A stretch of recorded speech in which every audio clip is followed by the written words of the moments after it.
আসসালামু আলাইকুম। কেমন আছেন সবাই? আশা করি নিশ্চয়ই ভালো আছেন। বন্ধুরা, আজ একটি সুসংবাদ নিয়ে আসছি। ইসলামের বিজয় তখনই আসবে যখনই আপনি ঈমান ধরে সৎ পথে থাকতে পারবেন। যখনই আপনি কুরআনের আয়াতকে বারবার সত্য বলে প্রকাশ করবেন, নিজে মুখে বলবেন, অন্তরে বিশ্বাস করবেন আর সেই অনুযায়ী কাজ করবেন। তার বাস্তব জ্বলন্ত প্রমাণ হলো ভাস্কর্য ইস্যু।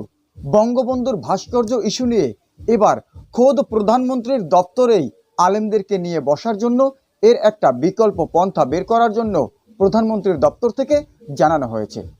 আগামী রবিবার প্রধানমন্ত্রীর দপ্তরে 10 থেকে 11 জনের একটি বৈঠক বসতে চলেছে, যেখানে বাংলাদেশের সকল প্রকার ইসলামী দল এবং হেফাজতে ইসলামকেও বসার জন্য আহ্বান জানানো হয়েছে। ধর্ম প্রতিমন্ত্রীর পক্ষ থেকে এমন একটি বিবৃতি জানানো হয়েছে। সূত্র মাধ্যম হচ্ছে বিবিসি বাংলা।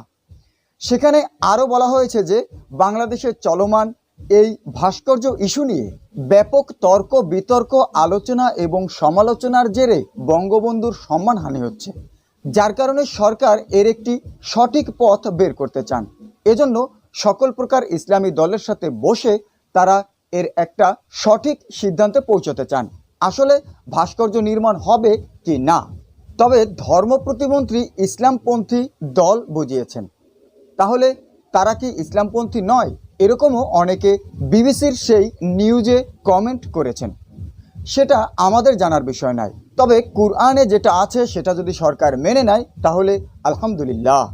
আজ বিদায় নিচ্ছি, ইনশাল্লাহ দেখা হচ্ছে পরের কোনো আপডেট নিয়ে। আল্লাহ হাফেজ।